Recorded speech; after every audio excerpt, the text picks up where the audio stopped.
Jorge Rulli, muy buenos días. Gracias por estar en contacto con No es lo que parece acá en La Plata por la 96.7. ¿Cómo le va, maestro? Buenos días, gracias por llamar.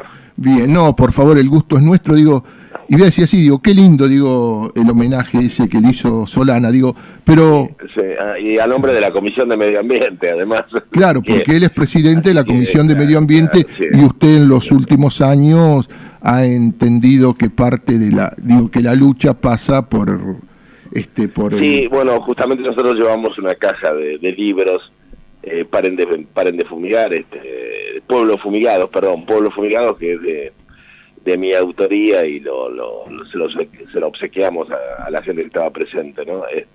Que es un libro viejo ya, pero bueno, que fue la primera etapa de la lucha, ¿no? Que empezamos en el año allá por el 2000. Rulli, 2004. Pero le pregunto esto, digo, cuéntenos algo, digo, de lo que fue el encuentro ahí en privado entre usted y Pino, digo, a ver, dos tipos. En privado fue... Claro, cuéntenos, digo, a ver. Claro, porque Pino insistió en que fuéramos a comer algo a su despacho, y entonces de las 300 personas que había, se separaron 20, más o menos, la gente más amiga, 20, 25, los familiares de Pino, algún familiar mío, y bueno, y entonces fuimos al despacho, que es hermoso, el despacho de un senador. Yo la verdad nunca había estado, pero es la vieja Argentina, ¿no? Que construía con estética, con gusto, ¿no? Es muy muy agradable. Bueno, y ahí se sirvió un buffet, comprende, sí, y entonces yo no sabía bien qué iba a pasar, pero Pino estaba buscando la vocación de contarle a todos que había estado en Roma con Francisco, y que le había referido que yo tenía algunos problemas de salud. Yo tengo una discapacitación visual por una maculopatía que entiendo que también tiene que ver con el cambio climático, sobre todo con el sol, que afecta a la retina. Y bueno, y entonces el Santo Padre prometió rezar por mí y me mandó un rosario. Bueno, y entonces fue toda una ceremonia, viste, que me dio el rosario. Yo estaba ya fue un día de mucha conmoción, ¿no? Demasiado. Yo le confesé que quería bilocarme para estar en otro lado a la vez, porque no me podía bancar que se ocuparan tanto de mí, ¿no? Realmente, cuando uno está acostumbrado a que lo apaleen, ¿no? Como ha sido esta larga historia de falta de reconocimiento. Y bueno, así que bueno, fue con humor todo, ¿no? Con humor y con emoción. Bueno, pero está muy bueno, digo, porque a ver, usted ya era un militante, un dirigente reconocido cuando Pino hacía sus primeros pininos en la militancia, digo. Sí, claro, sí. Así que, bueno, bien, claro, yo ya estaba en el exilio cuando Pino filmaba, ¿viste? Bueno, no. Así que estuvimos bastante juntos en París, allá durante la dictadura militar, cuando yo escribía con Cacho Alcadri el libro Diálogos en el Exilio, que es un libro que ahora se está por reeditar, porque parece increíble, pese a los años transcurridos, ya algunas ideas estaban bastante aclaradas, con bastante forma propia, ¿no? Y sorprende ver la vigencia de un pensamiento, así que bueno, hay gente que ha considerado la validez de reeditarlo, y está por salir supongo que a principios del año próximo. Bien, esperemos tener el libro y esperemos la oportunidad para también conversar con usted. Sí. Pero ¿cómo está viendo 2 años prácticamente de Macri? ¿Cómo está viendo esta Argentina, Rulli? Y la verdad que yo tengo que aclarar, no soy pesimista, ¿viste? Porque a veces dicen que soy pesimista. Yo soy optimista, o sea, creo que se puede revertir esto, pero lo veo espantosamente mal. Realmente creo que pocas veces la Argentina ha estado tan mal, y sobre todo yo explicaba que a mí me parece que es muy difícil cambiar a los otros, ¿no?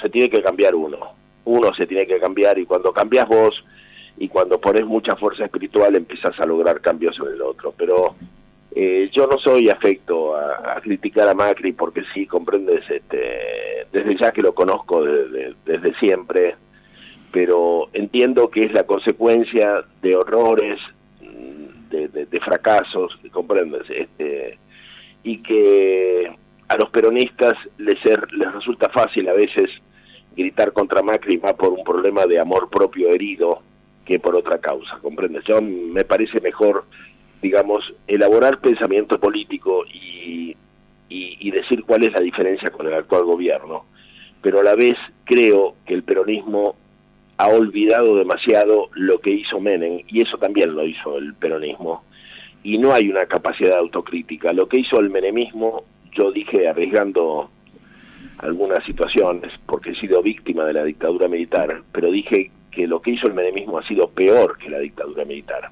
No en el plano de los crímenes y de lo humano, sino en el plano de la destrucción de los conceptos de soberanía, del desmantelamiento de la industria nacional, y sobre todo haber establecido una paz con la Gran Bretaña que nos ha entregado atados que la consecuencia es lo que está pasando en el Atlántico Sur.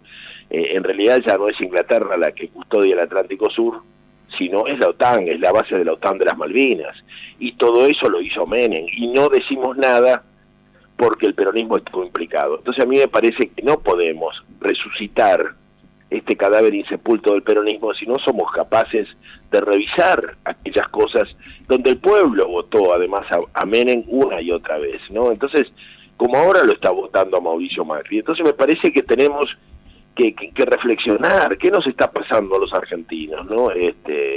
Yo dije, para mí es necesitamos una estrategia que pase por minorías lúcidas, que tengan mucha fe, que resuciten la mística en el concepto de patria, de pueblo, de clase trabajadora, ¿viste? La pérdida de conciencia de clase de los trabajadores es algo impresionante. O sea, se ha marxistizado la clase dirigente y nos hemos desclasado, ¿viste?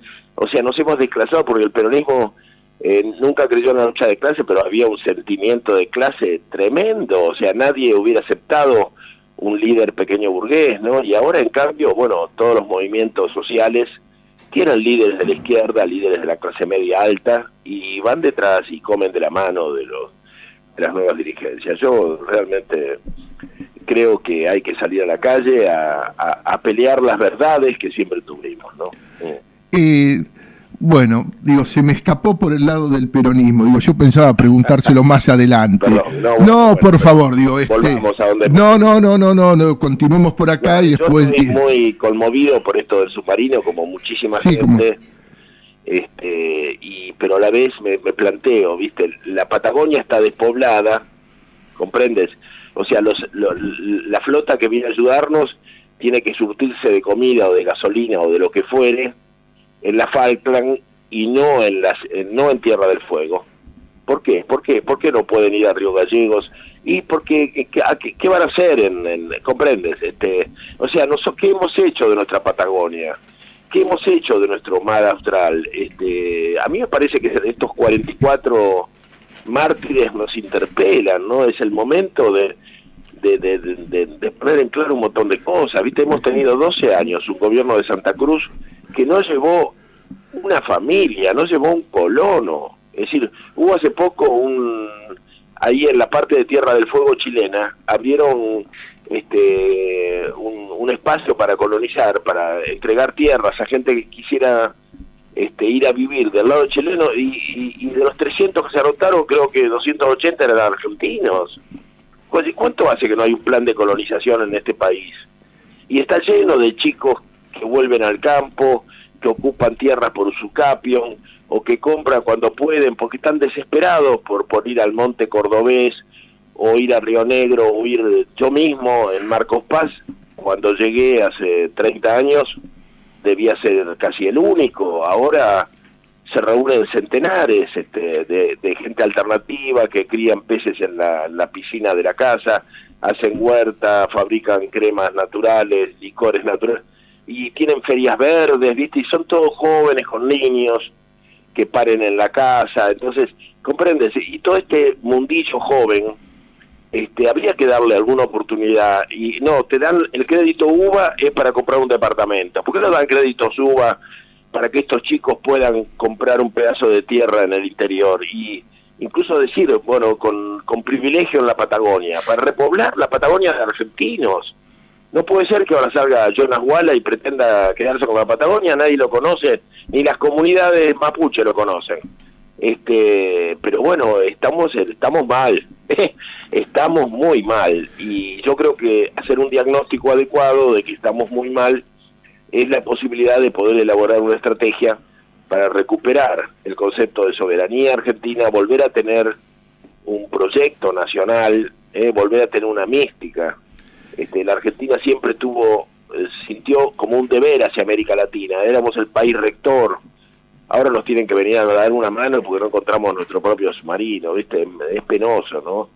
Y además yo veo, el submarino es un arma estratégica. Sin embargo, el marino que informa a la prensa, una y otra vez dijo, no hay ninguna posibilidad de guerra. Digamos, no hay teoría de conflicto, como no hay hipótesis de conflicto. A mí me parece que un marino no tiene que decir eso lo tiene que decir un diplomático, pero el marino se prepara para la guerra.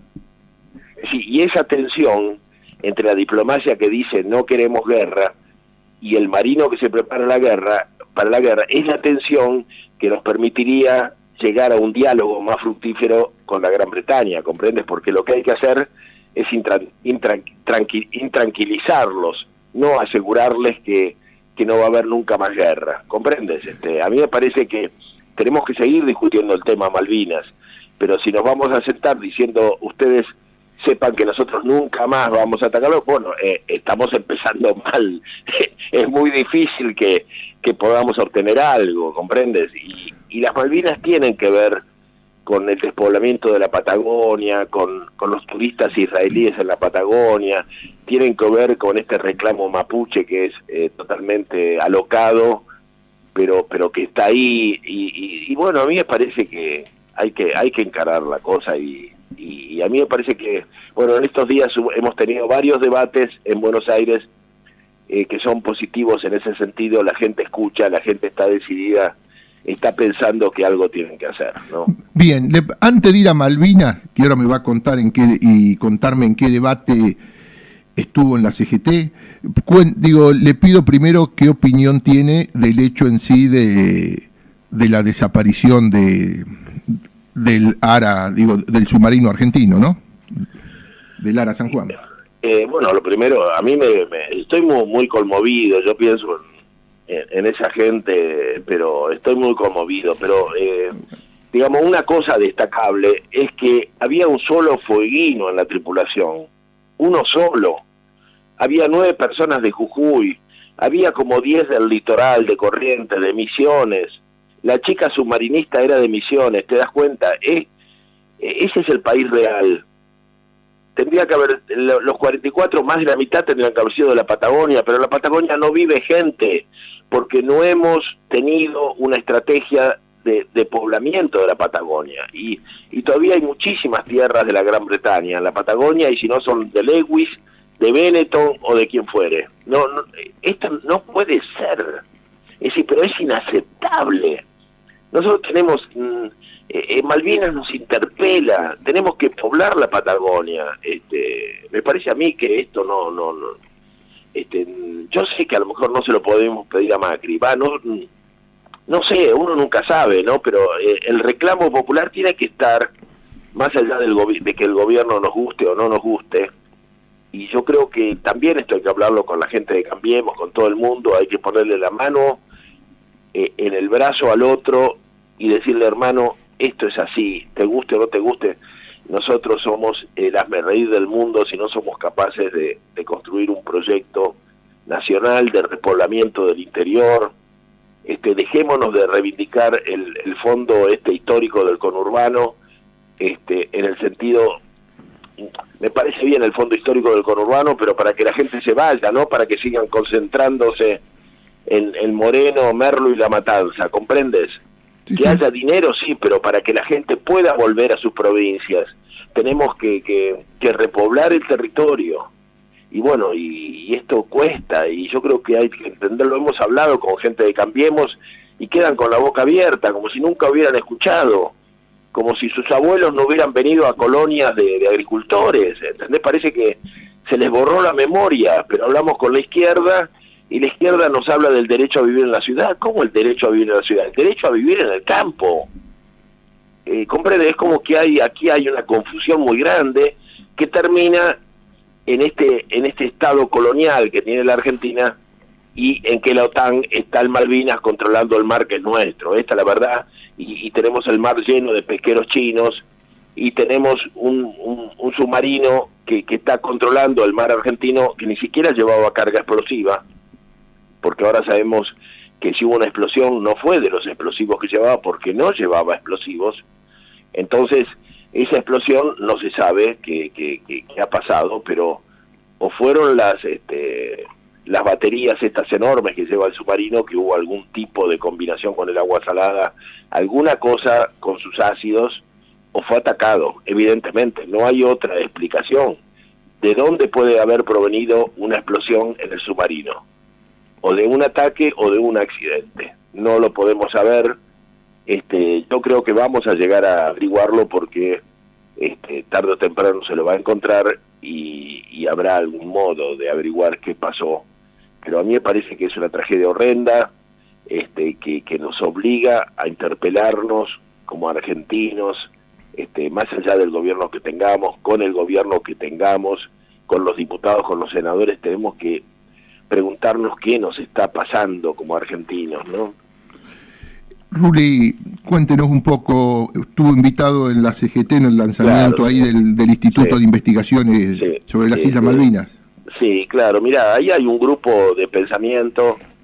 En la mesa me acompañaron el Beto Asurey, que es un poeta y escritor, que es asesor en la CGT, y Pancho Pestaña, que es profesor en la Universidad de Lanús, que tiene cátedra sobre estos temas. Y bueno, y después había otra gente como Marcelo Gullo, un montón, Héctor Trejo, un montón de gente de cierto nivel intelectual, escritores y polemistas, que acompañan esta iniciativa, que es la de instalar el tema Malvinas dentro del espacio del movimiento obrero, con la convicción de que Malvinas sigue siendo uno de los pocos grandes sentimientos populares en las barriadas y en el interior. Es decir, hay muchísima gente que vive y muere por Malvinas, que siente a sus deudos, que sigue cultivando la memoria de lo que pasó, y esa es una fuente de mística y de memoria que todos estos compañeros han aprendido a respetar, porque hay libros como el Beto Asurey, que ha ido con los familiares a Malvinas y se sorprendió mucho, ¿no? Yo ayer le decía que el libro, tiene un libro de él que se llama Hacia el corazón de la patria, una cosa así, ¿no? Y que es el libro de viaje, cuando fueron al cementerio de Darwin para colocar un monumento, y hay un momento muy lindo, porque él cuenta que le hicieron una recepción a los familiares y a los dirigentes que fueron, el gobernador y los principales funcionarios de la isla, de manera muy diplomática y muy correcta. Los invitan a una cena muy formal, donde son soldados británicos los que sirven la champaña y los platos, toda una cosa muy formal, donde además se cultivan los temas de conversación. Entonces, a lo largo de la velada van saliendo diferentes temas, no políticos, no religiosos, sino se habla mucho de temas personales y de la familia. Entonces, se van preguntando sobre los hijos, el nombre de los hijos, y entonces él dice, Beto dice, mi primera hija se llama Lucía y hace no sé qué cosa, ¿no? Y se calla. Y entonces la esposa del gobernador le pregunta, pero ¿usted tiene otra hija? Sí. ¿Y cómo se llama su segunda hija? Y mi segunda hija se llama Malvina Soledad. Y hubo, dice, un silencio tremendo que los ingleses no sabían qué decir, y que rompieron con un esfuerzo para hablar de otro tema. ¿Me sigues? Sí, perfectamente, lo estamos escuchando. O sea, ¿Qué quiero decir con esto? Para nosotros Malvinas es una pasión y un sentimiento que no está agotado, que tenemos que cumplir. Es una demanda profunda. Para ellos no, ellos están ocupando un territorio colonizado, son parte de un imperio y están obligados a estar ahí, están haciendo su trabajo. Para nosotros interiormente morimos por Malvinas, ¿no? Y yo dije que perder una guerra no es malo, ¿viste? Porque es un problema que tiene que ver con que el otro es superior, y que el otro tiene más tecnología, y bueno, y perdiste la guerra. Lo malo es perder la posguerra. Lo malo es esconder a los soldados, ¿no? Como se hizo. Lo malo es dejar de colocar carteles que digan Malvinas son argentinas. Lo malo es que en la educación de nuestros niños no se forme, no se nos diga que Malvinas son argentinas, que no se nos recuerde constantemente que Malvinas son argentinas y que no se celebren aquellos fastos conmemorativos que tienen que ver con Malvinas, que pasen inadvertidos. Eso es perder la posguerra. Perder la posguerra es decirle a los ingleses nunca más, se pueden quedar tranquilos. Controlen ustedes el mar, nuestros mares del sur. Eso es terrible, que fue lo que hizo Menem, ¿no? Entonces a mí me parece que hay que empezar a ganar la posguerra y hablar de los veteranos de Malvinas y dejarlos que hablen y que en las escuelas los niños, como aprendimos nosotros, que aprendan que las Malvinas son argentinas. Y en nombre de estos 44 soldados que están desaparecidos en el submarino, a mí me parece que esto no puede terminar con un cambio de cúpula en la Marina, sino con un compromiso nacional, ¿viste? Que tenemos que cambiar algunas cosas, no, en esa guerra no peleamos solos, ¿viste? Toda América Latina nos acompañaron pilotos peruanos. El otro día hablando con un amigo uruguayo me contaba la pelea que tuvieron en el puerto, quemaron una ambulancia, todo porque iba a ir a Malvinas, los gasearon, los detuvieron, estuvo preso, peleando por la Argentina, ¿no? A mí me parece que no podemos defraudar de esa manera a nuestra América Latina, que es nuestra patria grande, ¿no? Rulli, lo asesinó a Menem, y de los últimos años de Cristina, y de los gobiernos kirchneristas, de Néstor y Cristina, ¿qué opinión tiene respecto, pensándolo, desde el peronismo, nacional y popular? Y mira, yo creo que Mauricio Macri es la consecuencia de eso, ¿no? O sea, Néstor lo inventó a Mauricio, ¿viste? Néstor hizo una mala lectura de un autor alemán que se llama Carlos Schmitt, y que justamente el otro día yo estuve en la conferencia de Alexander Dugin en la CGT, y nos contó acerca de uno de los libros de este autor alemán, que se llama Tierra y Mar, ¿no? Donde él dice que la Tierra produce civilizaciones muy arraigadas, como la de Rusia, o como la de China, o como la de España, como la que España trasladó a Iberoamérica. Y por otra parte, él dice que después está el mar que produce otro tipo de situaciones y de civilizaciones y de comunidades, que en este caso son líquidas y que tienen que ver con las costas, con la piratería, con la depredación, y tienen que ver en definitiva con lo que hoy es el capitalismo, ¿no? Entonces, pero bueno, que es una lucha a lo largo de la historia, explicaba este autor, explicaba el ruso acerca de lo que dijo, de lo que escribió en alemán, que es una lucha que se daría casi metafísica, que se daría a lo largo de los siglos, ¿no? Muy, muy interesante, porque también recordó esa vocación campesina y comunera que tenían los españoles que llegaron a América. Vinieron a fundar ciudades y a fundar familias, mientras que la colonización de los Estados Unidos fue muy diferente, fue otra cosa, ¿no? Poblaron las costas, fundaron el capitalismo, los ferrocarriles, bueno, es muy evidente que hay formas, cosmovisiones muy diferentes entre lo anglosajón y lo ibérico-americano, ¿no? Y en este caso los rusos Fue muy interesante. Pero bueno, volviendo a Néstor, Néstor hace una mala lectura porque en uno de sus libros, Carlos Smith dice que para lograr la propia identidad, lo mejor es crearse un enemigo que te ayude a tener una identidad. Entonces, en un momento de crisis del kirchnerismo, lo que hace Néstor es dividir sus fuerzas en la capital federal, me refiero a Filmus por una parte y Tellerman por la otra, les ordena no unirse, van separados, dividen la masa electoral y le permiten ganar a Mauricio Macri.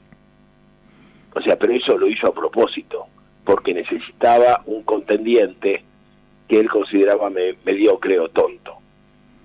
Lo que pasa es que el tonto les termina ganando. La fama de Mauricio no es de la mejor. Lo que se dice es que el padre habría hecho lo imposible para conseguir que Boca lo eligiera presidente, para sacárselo de encima, porque le parecía un débil. Bueno, no importa, no sé hasta dónde será verdad, pero esta fama lo acompañó y le permitió que Néstor pensara que era el rival ideal, y en realidad le terminó ganando, ¿no? Que esa es la herida en el amor propio de muchísima gente.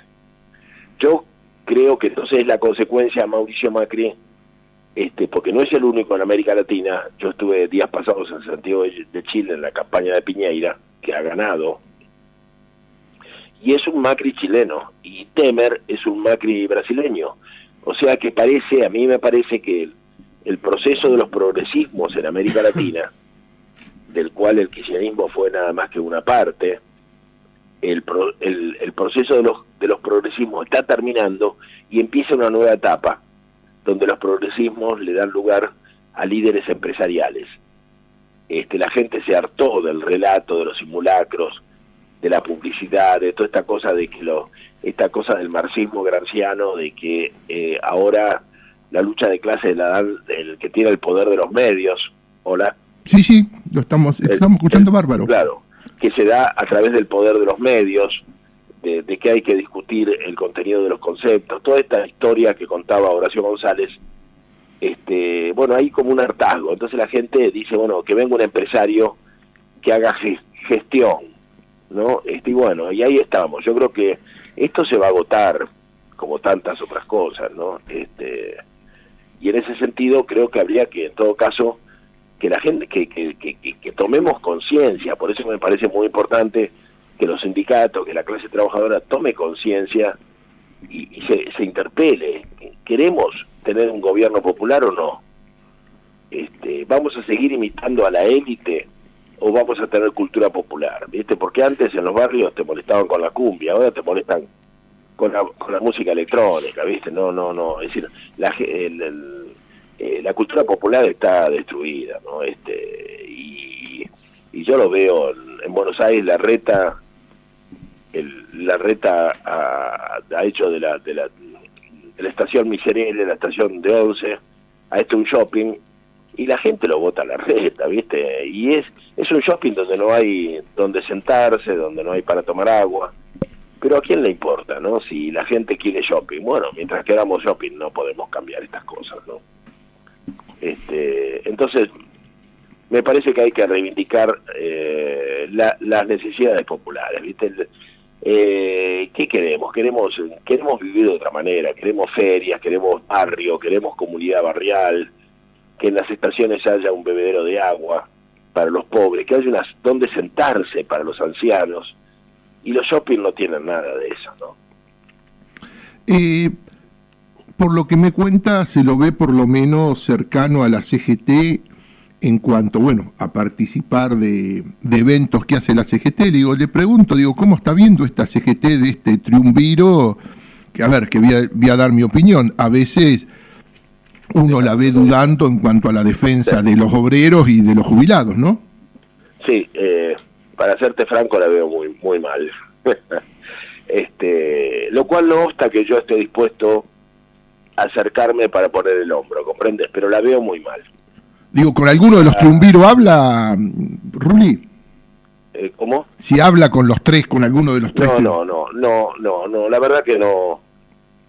Me prometieron invitarme justamente cuando fui a la conferencia de Alexander Dugin, el ruso, este filósofo ruso, que ese fue el día martes de esta semana, bueno, un dirigente de la Comisión de Derechos Humanos me dijo que estaban planeando una serie de conferencias para el año próximo en el Salón Felipe Vallese y que me iban a tener en cuenta. Bueno, yo como no tengo nada que perder a esta altura, le dije que me alegraba, porque en realidad yo era el último sobreviviente del grupo de Felipe Vallese, pese a lo cual nunca jamás me habían invitado a un lugar donde ha hablado Pérsico, ha hablado Grabois, ha hablado Monseñor Sánchez Orondo,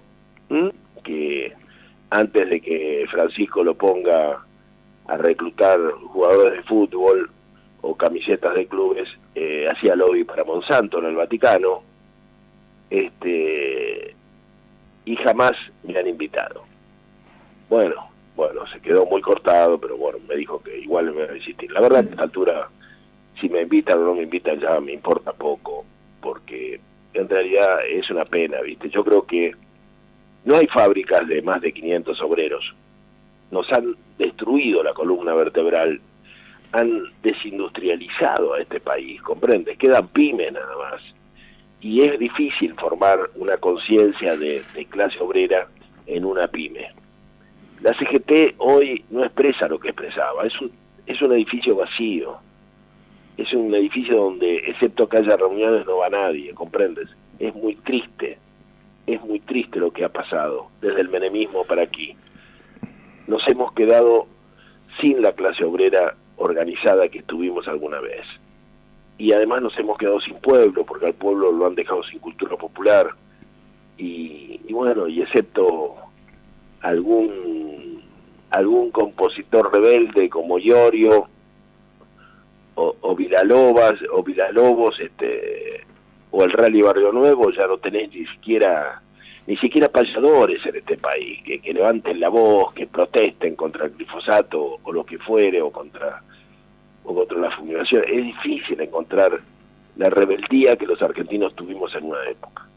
Por eso ayer en la reunión yo dije que acá hay que despreocuparse de las elecciones y de los partidos políticos, porque eso no tiene arreglo. Hay que volver a formar minorías lúcidas que salgan a la calle a decir cosas, a discutir, a debatir con la gente, y que estén dispuestos a que si les rompen la cabeza y aguantarse, porque hay que es así la cosa, ¿viste? Hay que estar dispuestos a jugar por las verdades en las que creemos. Y me preguntaron, bueno, qué hacer con la dirigencia política, con Espinosa, con la gente del PJ. Y yo la verdad que pienso que no tenemos nada que perder y que habría que salir a patear culos realmente, y sacarse el gusto, ¿viste? Sacarse el gusto, porque realmente estos tipos son una vergüenza total. Toda esta dirigencia nos ha entregado de pata y mano, son una vergüenza. Son todos empresarios, son a mí yo me siento avergonzado de que estos tipos se digan dirigentes peronistas, ¿no? Porque no tienen moral, no tienen historia, no han hecho nunca nada, nunca estuvieron presos siquiera, ¿viste? Todos viven en countries, y lo hemos aceptado. No, hay que patearles el culo, ¿viste? No, yo creo que si no, la culpa es nuestra, ¿no? Si seguimos así como estamos ahora y el país se hunde, y bueno, seremos corresponsables, ¿no? Bueno, siento el lenguaje, pero estoy muy indignado con todo esto, ¿no? Ruli, para cerrar lo que, no sé, seguramente me quedan muchas preguntas, pero bueno, para cerrar lo que usted guste decir, por favor. A ver, yo no sé si podremos rescatar al peronismo, ¿no?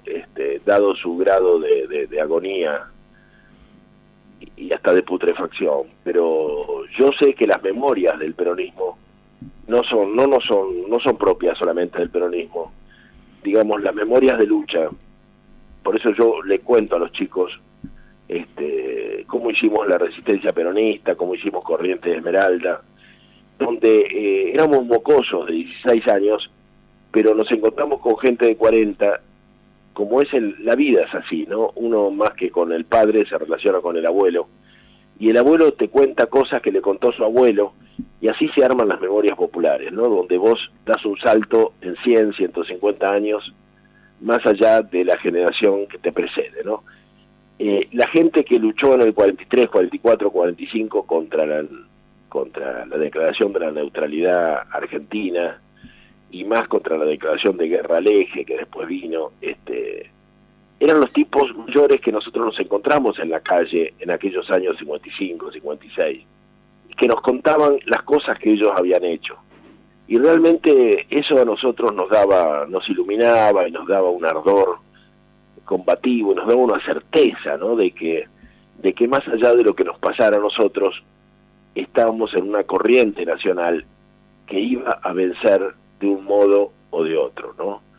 Y después íbamos a las clases de Pepe Rosa, el historiador José María Rosa, y para él la historia era como un tren. Me decía, muchachos, desde los anarquistas de la Patagonia a Irigoyen, al golpe del 43, el 17 de octubre, todos son vagones de un tren. Había que subirse al tren. Claro, era más fácil. Ahora no nos han dejado ni la vía del tren. Ahora es un problema, ¿no? Y por eso los jóvenes están tan desorientados. Entonces, yo creo que los viejos tendríamos que dedicar a reconstruir esa vía, ese camino, esa corriente, lo que sea, para que sepan que tarde o temprano, si el peronismo desaparece, surgirá un nuevo movimiento nacional. Pero para eso hay que rescatar las historias, las memorias y los héroes que hemos tenido a lo largo de esta historia.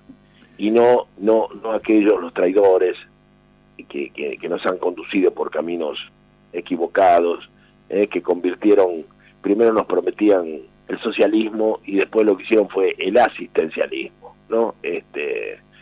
Y nos reemplazaron al peronismo por el simulacro, y los tipos como Juan Pablo Feynman nos explicaban la historia del peronismo, unos enormes tergiversadores, ¿viste? Y Horacio González nos explicaba quién había sido Cook, y cómo Cook había superado a Perón cuando no lo conoció, no tiene la menor idea de quién es. Yo fui amigo del gordo Cook, ¿viste? Y yo sé que era un buen tipo, pero se equivocó y dejó de ser el conductor que tuvimos y se convirtió en el embajador de Cuba, hasta que los cubanos lo dejaron de lado en el año, fines del año 67, y en el año 68 el Bebe, que era un buen tipo, se murió. Y se murió en buena medida de tristeza, ¿viste? Y Perón, lamentablemente, Perón nunca más lo recibió, no lo quiso recibir.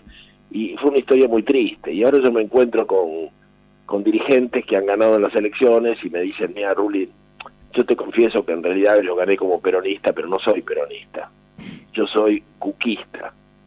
Digo, pero esto es un dislate, vos estás loco, realmente vos no sabés de qué hablás. Es decir, vos te guiás por Horacio González, ¿qué sé? Horacio González no tiene la menor idea de nada.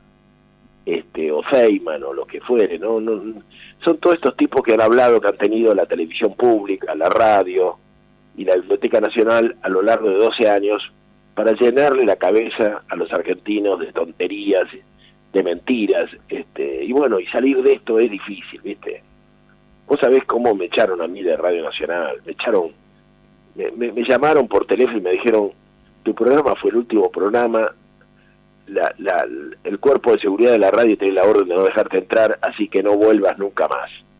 Así, ¿viste? Y ahora hacemos un escándalo porque el día de las elecciones, el día en que ya estaba prohibido hablar de política, el día de la veda, en Córdoba, en Radio Nacional, Fabiana Bringas, que es una buena periodista, le hace un reportaje a la mamá de Jonas Walla, el día de la veda, donde esta mujer se despacha hablando contra la Argentina, a favor de los mapuches, de un Estado o nación, una cosa increíble. Y entonces el director de la radio sale al aire y la reta, y le dice, Fabiana, vos no podés hacer esto, porque es el día de la veda, y yo te he dicho muchas veces que no podés hacer, y sale al aire, ¿viste? Y entonces yo veo, y un montón de gente después se reúne para solidarizarse con Fabiana Bringas. ya no puedo creer tanta tontería. Yo me pregunto, ¿cuántas decenas de miles de votos consiguió Fabiana Brungas para Cambiemos en Córdoba? Que hasta perdió la gente de la Sota ahí en Córdoba, porque Cambiemos les ganó. ¿Cuánto aportó este izquierdismo estéril? ¿Comprende? Porque es como que es un país de tontos no podemos hacer semejantes cosas. Y además decir que este gobierno es una tiranía porque la retaron en el aire a una periodista. A mí me dijeron no podés entrar nunca más, directamente, y no me pude, en época de Cristina, y no me pude despedir de mis oyentes, que era la audiencia más importante que tenía Radio Nacional. Me refiero a mi programa Horizonte Sur. Sí, y ahora sí. vino Lombardi, y vos creés que Lombardi me llamó para excusarse, Lombardi, que es el encargado de la Radio Nacional. No, lo llamó a Liberti, que es el director de la radio de Porteros, ultra kirchnerista. Lo convocó a Liberti, ¿viste? No. O sea, macristas y kirchneristas se entienden muy bien, porque es parte de la grieta, ¿entendés? Dame la vi, te la paso a vos, devolvémela, te la vuelvo a pasar.